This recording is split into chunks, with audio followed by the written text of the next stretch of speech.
subscribe. Yeay!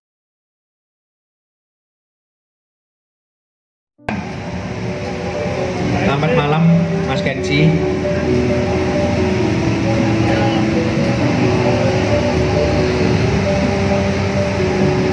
Ada lagi pertanyaan? Silakan. Kita ngobrol santai aja, diskusi. Ya, mumpung ini kesempatan langka ini, jarang-jarang kita bisa sampai ngobrol seperti ini, jarang-jarang. Silakan.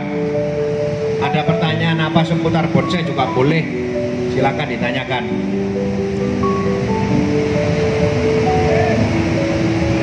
Selamat malam, Su. Ini kan otomatis matahari dari sana ya. Nah, Di atas. matahari di atas loh. Iya. Oke. Arah tubuh ke sana. Arah tubuh ke sana, siap. Oke. Bukan berarti mataharinya di sana loh. Di atas. Mungkin dominannya di sana. Enggak juga. Oke. Alamnya yang membuat dia tumbuh ke sana. Oke. Mungkin di sini ada hambatan. Sehingga dia ke sana. Nah, untuk ini di depan ini ngalangin pandangan ini gimana, Su? Ya, tadi udah saya jelaskan juga kan yang tadi kan. Jadi tolong dibedakan antara melintang. Kalau ini tangan saya melintang badan, betul kan? Ini tadi ada cabang yang berangkatnya dari sini. Ini tadi hidup, Mas. Ini hidup ada daunnya ini tadi. Nah, ini kalau ini melintang dia, melintang dari badan ini kan. Ini melintang. Kalau ini nutupi. Sampai lihat dari situ tangan saya. Ini tangan saya dari ke kiri ke kanan melintang kan. Kalau tangan saya ke depan kan gini nutupi.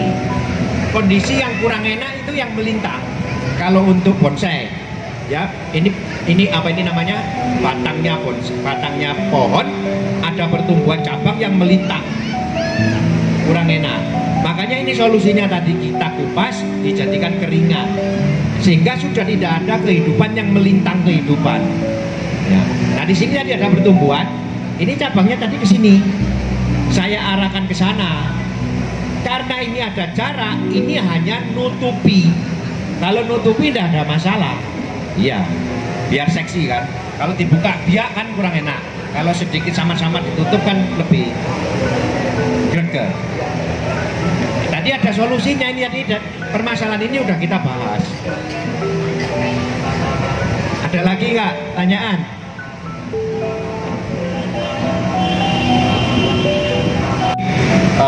Batu karang, maka kerusakan-kerusakan ini, keminiman akar, gerakan yang ekstrim kita tampilkan. Nah itu adalah konsep dari pohon ini. Kemudian gerak dasar dari pohon ini tadi juga sudah ditentukan bareng-bareng, yaitu bergerak diawali dari akar, pergerakan batang sampai ke ketemunya mahkota. Nah setelah mahkota ini ditentukan, kemudian kita menentukan arah tumbuh. Arah tumbuh tadi juga sudah ditentukan bareng-bareng. Sepakat arah tumbuhnya mau ke sana. Karena apa? Karena dominasi tubuh kebanyakan ke arah sana. Jadi arah tumbuhnya ke sana. Dengan arah tumbuh ke sana, kondisi tampilan seperti ini sangat masuk akal. Karena apa? Karena di sini ada hambatan kehidupan, maka kehidupan yang subur akan menuju ke arah yang berlawanan. Nanti tampilannya penempatan pot di sini mungkin halaman potnya habis, di sini dilebihkan sehingga terkesan ada halaman. Halaman itu simbol kesuburan. Kalau potnya habis simbol ya halamannya habis, tandus gitu kan. Apalagi ini ada batu. Nah dari kemudian setelah tadi arah tumbuh ditentukan, kita menentukan mahkota ini tumbuhnya ke arah tumbuh yang telah ditentukan. Yang lain mengikuti.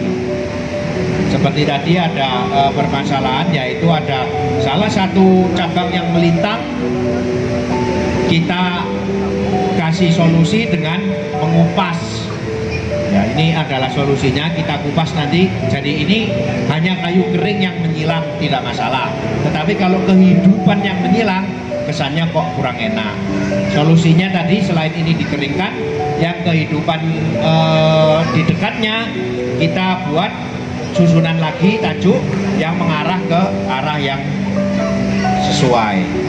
Jadi kurang lebih seperti itu. Yang kemudian kedua, masalah tadi background ya, dengan posisi seperti ini pohon ini kurang background, foregroundnya ada banyak, backgroundnya kurang, jadi bentuk tiga dimensinya kurang terlihat jelas.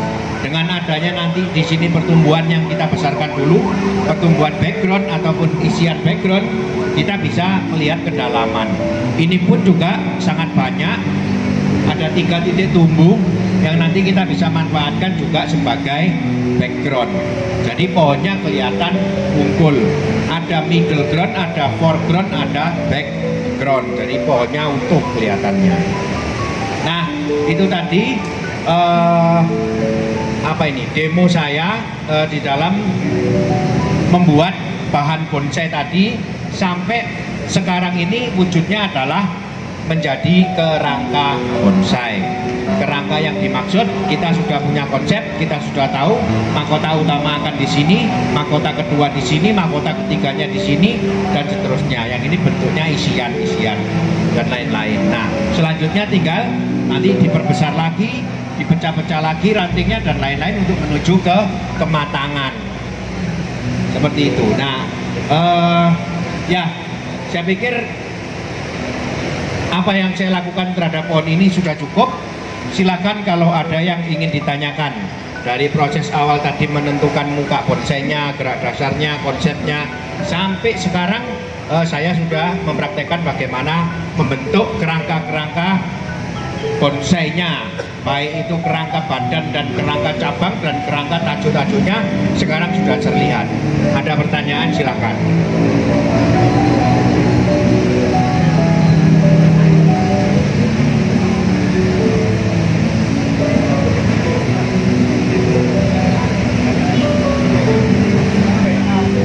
Monggo ada pertanyaan lagi. Oke, silakan Pak.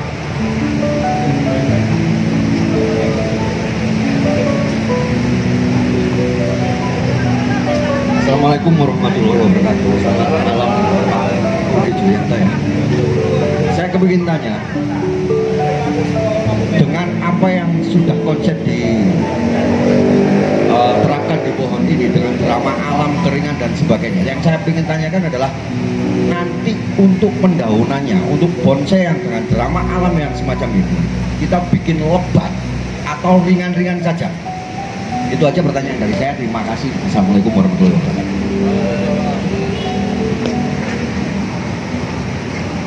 Ya, tadi di awal itu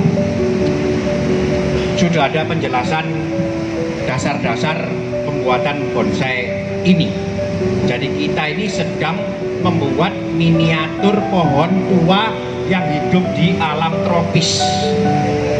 Ya, oleh karena itu contoh-contoh kita, kondisi-kondisi yang harus kita tiru adalah kondisi pohon yang hidup di alam tropis dan pengaruh-pengaruh alam yang ada di alam tropis. Seperti kita tahu bersama bahwa kondisi pohon yang hidup di alam tropis sangat berbeda dengan kondisi pohon yang hidup di alam subtropis. Kalau di tropis itu cabangnya gede-gede, tahu nggak sebabnya apa? Kalau di subtropis cabangnya kecil-kecil, kiri kanan, betul kan? Tahu nggak sebabnya apa? Hah? Iya, iklim. Sebab utama faktor iklimnya apa? Matahari. Semakin matahari banyak, di kita kan banyak, tiap tahun kan ada. Kalau di sana itu setahun paling 3-4 bulan matahari full. Nah, oleh karena matahari banyak, pertumbuhan cabang gede-gede, masuk akal kan? Nah, itulah yang kita tiru. Oh, pertanyaannya apa malah lali ya? Ya, nah, apapun kondisi dia, se ekstrim apapun kehidupan dia, kalau kita gambarkan di alam tropis, lek urip loh ya, pasti subur. Nah, sekarang yang kita mainkan apa terhadap kondisi yang seperti ini? Betul sampean, nggak mungkin saya nampilkan ini rimbun gitu, nggak mungkin. karena kesan gersangnya, kesan tersiksanya, kesan alam ganasnya akan berkurang langsung, akan tidak sinkron, ya kan?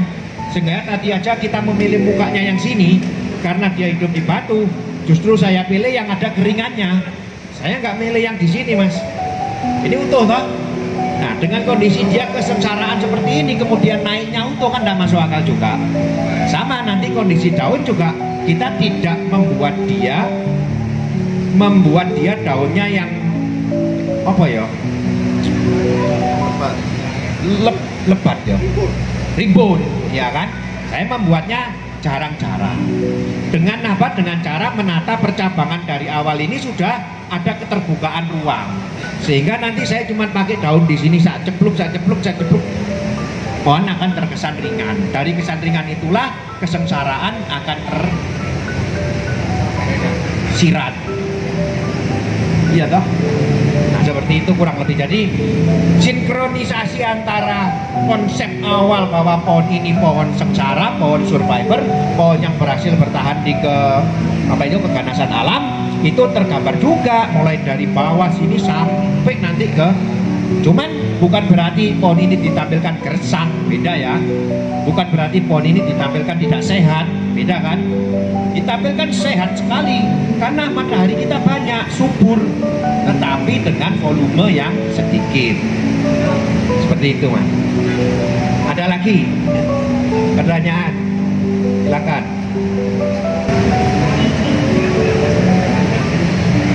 Nah, ini tadi penjelasan dari Pak Rudi.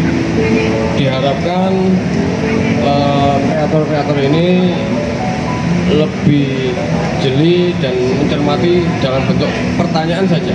Apa sih yang meresahkan dari sudut pandang kalian dengan hasil seperti ini? Monggo Mas Fauzi, perwakilan Mojokerto. Ini Pak Sigit, monggo Pak Sigit, monggo. Diharap interaktif. Selamat malam Pak Budi. Yang saya mau tanyakan cara menentukan pemilihan pot yang tepat untuk pohon bonsai. Terima kasih. Ya, pertanyaannya sangat bagus sekali karena kita ini sebenarnya membuat bonsai itu kan dalam arti literaturnya itu bon itu kan bonsai itu tanaman. Jadi ini tidak bisa dilepas ataupun dipisahkan. Kita membuat bonsai tok tanpa pot, membuat tanaman tok tanpa pot ya bukan bonsai. Membuat pot tok nggak ada tanamannya ya bukan bonsai. Maka membuat bonsai ini harus kemudian nanti diimbangi dengan penentuan pot. Nah, sebenarnya pot ini apa sih? Kalau kita hubungkan sama karya seni bonsai, pot itu adalah wadah tanam yang menyimbolkan kondisi dari alam. Kan begitu. Pohon ini sebenarnya kita gambarkan kan hidup di alam. Alam yang bagaimana digambarkan dengan bentuk pot. Nah, jadi pot itu simbolis dari keadaan alam. Saya nggak tahu yang nyiptain pot itu siapa, tetapi dari apa-apa yang sudah tercipta, pot-pot yang eksis dijual itu, saya bisa menarik kesimpulan bahwa saya membagi 3 kondisi alam dalam penciptaan pot yang sudah ada. Yang pertama, alam yang datar-datar saja biasa. Yang kedua, alam yang berbukit. Yang ketiga, alam pegunungan. Jadi kalau kita lihat pot yang diciptakan itu kan ada yang ketebalannya tipis, ada yang sedang, ada yang tinggi, ya kan? Nah ini saya simbolkan sebagai keadaan alam yang tadi saya ceritakan. Yaitu kalau pot tipis saya simbolkan ini berarti untuk untuk simbolis keadaan alam yang datar. Kalau yang agak tinggi ini simbolis tebing atau batuan atau apa, itu saya simbolkan seperti itu. Kalau tinggi itu kita simbolkan sebagai pegunungan. Nah, hubungannya apa sama bonsainya? Hubungannya sama posisi tadi, hubungannya sama gerak dasar tadi, hubungannya sama konsep tadi. Makanya di awal tadi ketika kita sudah menemukan konsep dari pohon ini, ketika kita sudah menemukan gerak dasar dari pohon ini, sekaligus sebenarnya kita ini sudah bisa menentukan potnya ini bagaimana. Sekarang kita interaktif, saya balik. Kalau kondisi pohon tadi sudah saya ceritakan ya, pohonnya hidup di atas batu atau berdampingan dengan batu, kondisinya sangat tandus dan lain-lain. Pot yang cocok ini pakai pot yang tipis atau pot yang sedang. Kalau tinggi kan jelas nggak mungkin. Pohon seperti ini hidup di atas gunung, kegambar nggak? Nggak kan? Nah, kegambarnya di tebing atau di dataran kan gitu. Nah, kalau dataran itu potnya tipis, kalau tebing potnya sedang. Lebih cocok pakai pot sedang apa pot tipis? Tipis tanpa bibir. Sedang. Ada yang kepingin menggambarkan pohon ini hidup di tebing, boleh Pak, silakan. Bapak harus memilih potnya nanti yang sedang, kan gitu. Maksudnya yang tipis, ingin gambarkan pohon ini hidupnya di dataran, tetapi ada batuannya, boleh juga, potnya tipis. Tetapi kan sudah pasti kita tidak menggambarkan pohon ini hidup di atas gunung. Bayangke pohon ini tak tandur nih potnya yang tinggi, nggak kembang dari elek. Ya kan, seperti itu. Demikian juga ketika kita mengkonsep sebuah pohon yang natural hidupnya normal-normal saja seperti beringin, kan udah pasti di dataran itu hidupnya, akarnya megar begini. Mana bisa di bebatuan dia tumbuh akar yang seperti itu, mana bisa di bukit dia tumbuh seperti itu. Maka pot yang terpilih satu-satunya adalah pot tipis. Sebenarnya dari awal kita menentukan konsep, kita sudah bisa menentukan pot berdasarkan pola pikir apa? Berdasarkan pola pikir cuma membagi 3 kategori kondisi alam tadi, datar, tebing, dan gunung. Udah. Kalau kita membuat konsep-konsep cascade, ya nggak mungkin juga kita milih pot tipis kan? Karena kondisi yang menggantung digambarkan di alam yang tinggi. Paham Pak? Saya cuma bisa memberikan benang merah atau garis dasarnya dari pola pikir pemilihan pot seperti tadi. Soal detailnya masih banyak lagi, nanti nggak selesai ini, kita jam 12 ngobrol pot doang selesai. Detailnya banyak lagi. Pot itu ada yang pakai bibir, ada yang tidak bibir. Nah itu apa bedanya? Kemudian ada yang bentuknya menggunakan garis lurus, ada yang menggunakan garis lengkung, ada yang menggunakan kombinasi. Iki lurus, merenene melengkung. Nah, ini kapan dipakai, cocoknya dengan tanaman yang seperti apa atau dengan bonsai yang seperti apa? Penjelasannya sangat panjang. Nggak perlu ya. Yang paling penting tadi udah tahu kan. Jadi konsep menentukan bonsai itu langsung ketemu di awal. Ketemu kondisi keadaan tanahnya kayak apa, ketemu kondisi pohonnya seperti apa, langsung ketemu itu. Makanya itu disebut bonsai. Kalau dirasa cukup, boleh ditutup ya. Jadi gini, dari awal tadi Pak Rudi sudah menjelaskan pemahaman di awal soal pohon tropis, kemudian demo, kemudian dibukakannya jawab juga. Teman-teman ini saya pikir sama-sama paham soal gerak bonsai tropis. Di sini sudah larut juga, sesinya Pak Rudi juga sudah selesai, pertanyaan sudah tidak ada. Saya ucapkan terima kasih untuk Pak Rudi Yulianto dan terima kasih untuk teman-teman yang mau datang dan berbagi sharing di sini untuk pemahaman bonsai tropis di sini.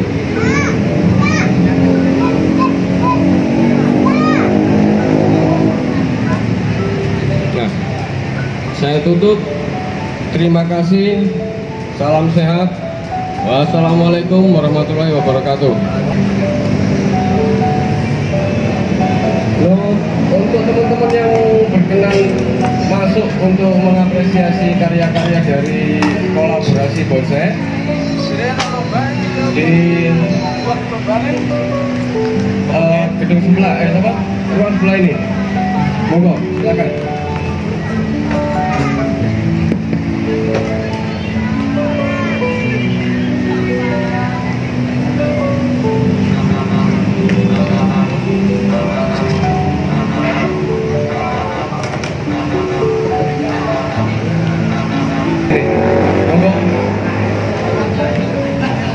Ini gerak kita meramaikan event ini. Monggo teman-teman yang ada di depan untuk bergabung dalam sesi foto. Mas Gana, monggo.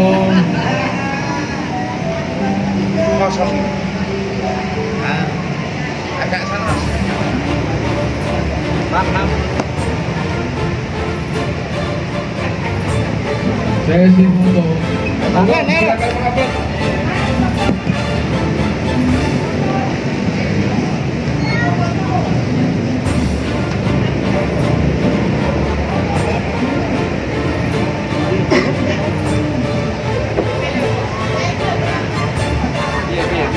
Oke.